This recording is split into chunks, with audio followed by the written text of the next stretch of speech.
Good morning, good morning. So today is day number 5 since our second son shipped off to basic training. So I thought I would kind of step back and do kind of a last week review on the timeline of events that led up to his ship date here out of Portland, Oregon, out to Great Lakes RTC training. So what that kind of looked like for us may be different than what it's going to look like for you based on the queue at Great Lakes, because really, there's thousands of kids coming through there, and they don't all come in at the same time. A lot of people think that one size fits all, everything is the same. It's really not. The buses are on a steady cycle over the span of 2 days, bringing kids in. So the timeline is going to be a little bit different, but there are items within that timeline that you can identify and relate based on when your kid goes to the airport and ships out from MEPS. So let's back up. Our child shipped out on Tuesday, so we're going to go back to the previous Thursday.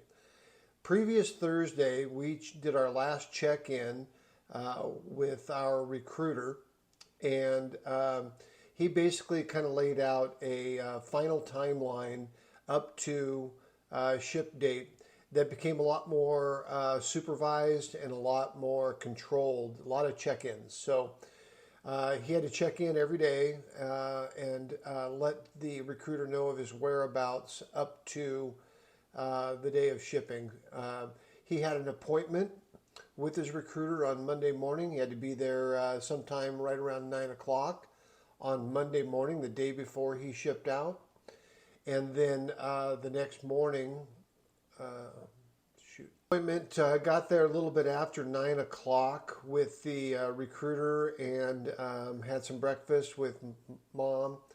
Then went down to MEPS, reported to MEPS at about 3 o'clock. So he needed to report to his recruiter when he arrived at MEPS, when he left MEPS, because as soon as he arrived at MEPS, 3 o'clock, it was a pretty brief interaction. They gave him his hotel room information, and then within 20-30 minutes he was out the door. He contacted his recruiter, let him know he was leaving MEPS, with the understanding that he had to be back by, I think it was 8 or 9 o'clock that night. So we took him out to dinner, returned him to MEPS at about 8 o'clock. He did have a roommate, another individual who was going down to the Marine Corps. So the timeline for the next morning was the recruiter had forewarned him that the breakfast was going to be at 4:30 a.m.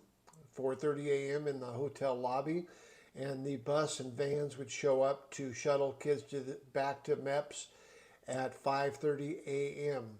and that held out to be true. 5:30 they got on the van, drove back to MEPS. They processed in MEPS from about 5:30 till about 9:45.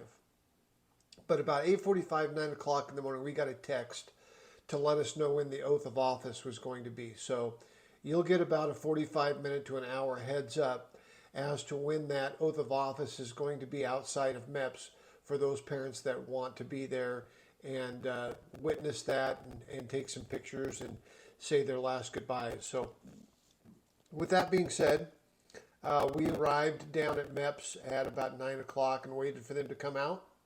At 9:45, they came out and put together a little pep talk, gave the recruits some encouraging words.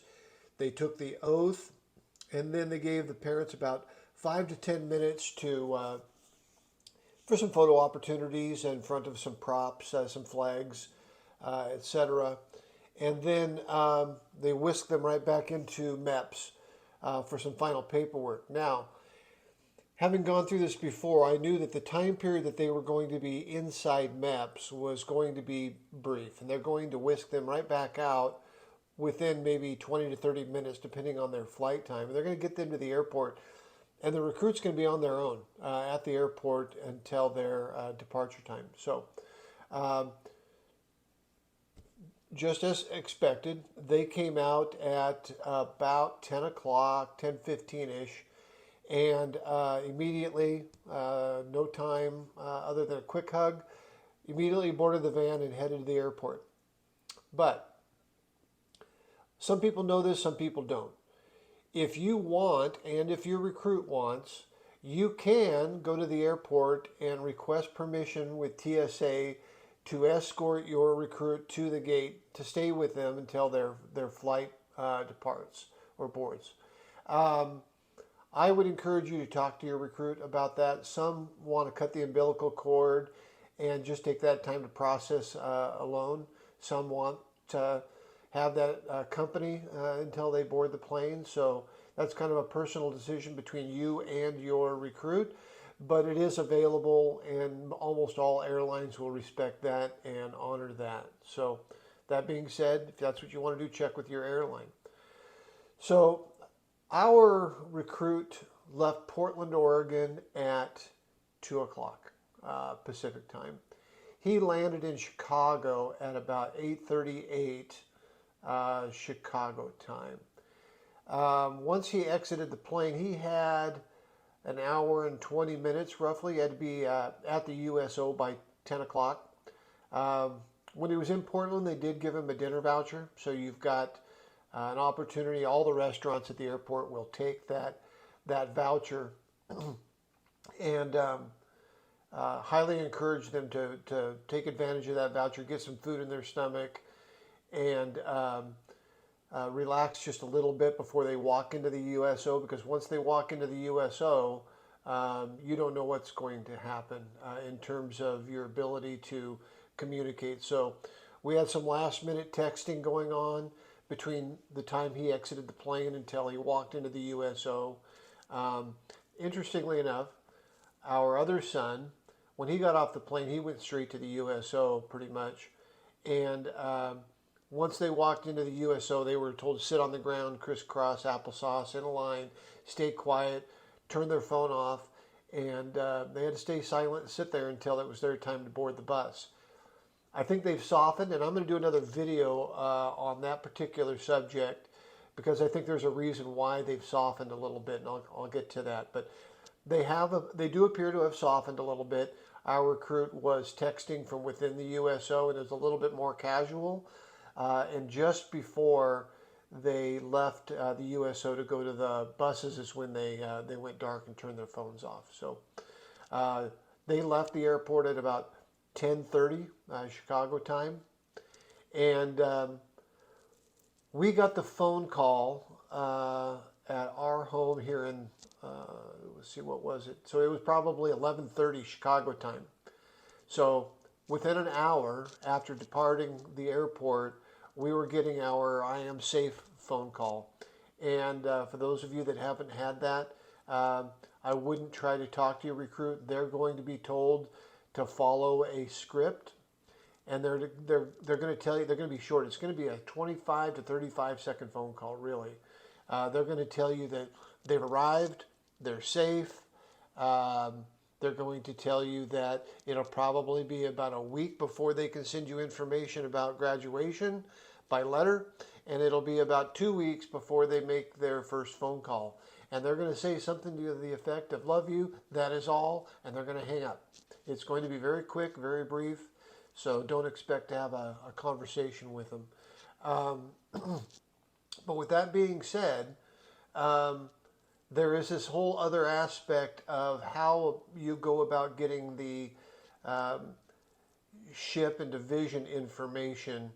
It has changed to a degree, because you need that ship and division information to be able to correspond and write letters. So everybody has a different opinion. They have a different way that they like to communicate and route their correspondence, so to speak. I am a fan of Sandbox. Sandbox is an app. It's a correspondence app. And the reason I like Sandbox is because of the speed. It is a little bit more expensive. I can track the letter and its delivery to the base. That doesn't mean they get it. It's going to be held until they sort mail and they're next scheduled delivery, but at least you know it's on base. You can do the same thing with U.S. priority mail, which is also not cheap. The benefit of Sandbox over priority mail, the standard mail is going to be really slow, but priority mail versus Sandbox. Sandbox is going to give that sailor a pre-addressed envelope and some stationery to return back to you, and you can attach some photos. The digital aspect of it allows them to print it, deliver it in a very timely fashion. So you can just quickly insert or download some photos from your computer and or your phone, whatever your device is, and away you go. The interesting that has changed is it used to be about 10 days roughly before you could find out any ship and division number. But now, for whatever reason, I don't know, they allow Sandbox staff to go into the RTC Training Center and contact the recruits and ask them for information, contact information, to contact their parents, to provide the parents with the ship number and division. You know, honestly, it's in hopes that you'll use their services, but you don't have to use their services. Once the recruit gives them that information, Sandbox will text that parent and give them the ship number and division number. So remember, our recruit shipped out on Tuesday.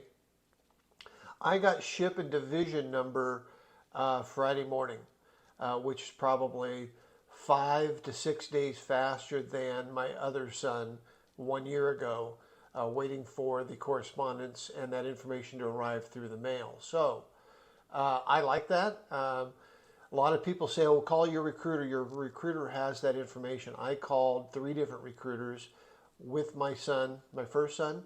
They were never able to provide it. I called 2 different recruiters on this occasion, and neither of them were able to provide that. No knock against them at all. They just don't have access to that here. Some recruiters say that they do. Ours didn't. But anyway, if you want to correspond and if you want to use Sandbox and you want that information readily, make sure you tell your recruit that if they see a Sandbox representative during the first days of boot camp, give them the phone number that you want to be contacted at, and Sandbox will text that information to you. So, since we're on the subject of technology, there are some other things that I would highly recommend. I would highly recommend that you go to Recruit Training Command Facebook page. There's admins there that do a great job putting together a lot of information. So if you go to that Facebook page and you join that page, you need to go to the Features and Files section, and there is a wealth of information there in the Features and Files section that will answer a lot of the questions that a lot of parents have leading up to boot camp. I would also highly recommend that after you have ship and division number, you join the Facebook group page specific to your child's estimated, now that's estimated, there's a lot of things that have to happen before it's firm, but the estimated graduation date. Now, if something, God forbid, happens and they get set back, you can always switch to another Facebook group. But it's going to be a wealth of information about your recruit's graduation timeline and information specific to that division and the other parents that your kid is going through this process with. You know, one of the key items that the features and files will go over that's really important is what to send with your recruit. I'll give you a list. I think I wrote it down here. Let's see. We were very limited in what we encouraged our recruit to take to boot camp with him, based on some information from other parents, based on my other son's experience. So I'm going to kind of read off some of the items that we gave him. So, you know, now let me back up. My other son, they provided the running shoes when he went through just over a year ago. Now that's not the case. Now you bring your own shoes. So we went to a foot doctor. My wife happened to be having some Achilles issues, and so she asked the foot doctor what he recommended, and he recommended Hoka's. So we got him a pair of all black Hoka's. You can't have horrific fluorescent colors on your shoes. They need to be black or white. We got a black pair of Hoka's. Highly recommended. Hoka's or Brooks. Brooks are also highly recommended. But got him that. We gave him a small Bible. We gave him about 20 or 30 stamps tucked into his Bible, along with an address book, because he's going to need that address book to remember addresses for correspondence when he gets to boot camp. So small address book also tucked into the Bible. Moleskin. Made sure we got him a couple packets of moleskin, because there's a good chance they're going to get blisters, either from their shoes or from their boots, with all of the marching and activity. So we got him that cash. Now, we gave him $30 cash, but recruiter said that he's only going to be able to take 10. So he had to give 20 of it back to us at MEPS. They're only allowed to take $10 cash, so bear that in mind. For the most part, he took just some very limited personal toiletries, shampoo, toothpaste of his liking. That's allowable. He can get the same provided for him at boot camp, but he took those things, and that's it. He didn't pack any additional clothing, just the clothing on his back. It was a very small backpack, very lightly filled, so that's some information to know. So I'm going to make a recommendation for a YouTube clip. There's a young man. He goes by the name DEEPSIDE 9. DEEPSIDE 9. He's got a YouTube channel. He's a Navy recruit. I think he's been in for maybe about a year, less. Anyway, he's put together a number of videos, but he did one in particular that I found of interest and values, and I highly encourage you to go watch it. You'll get all the information for yourself, but the gist of it is, at week 1, they'll have the opportunity to go to the next, which is a trading post. It's kind of like a glorified mini department store, and they can go in and buy some personal items, etc. Anyway, the gist of the video is that this is not a time to be a miser with your money. This is a time to take advantage of the opportunity to buy anything in that store that is going to be make life a little bit easier, a little bit more comfortable, and he'll have a lot of suggestions on little things that they can buy. Okay, let me give you one example. They got a laundry bag. They only get one laundry bag, and he'll explain why having 2 laundry bags makes life just a little bit easier. And you can buy an additional laundry bag at the next. So he'll kind of talk about why these things make life a little bit easier and why it's good to take advantage of anything. I mean, the littlest things make life easier, and if you can do that, layer all those things together and do all that you can to make life just a little bit easier by taking advantage of things that are available to them at the next. So again, I'll put the link down below, but he goes by DEEPSIDE 9, and again, credit to him. Some great content, great suggestions.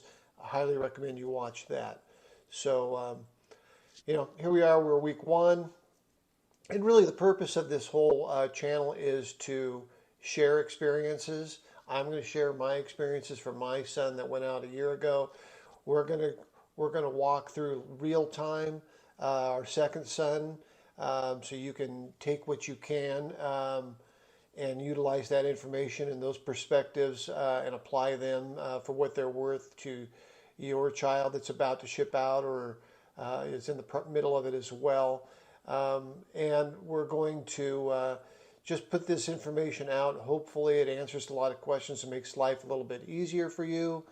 And we'll continue to do that as we walk through this live timeline with our second child, and we'll share what's going on with him and what's going on with us, because We just want to make information a little bit more readily available for parents and hope that it fills a void that you're having.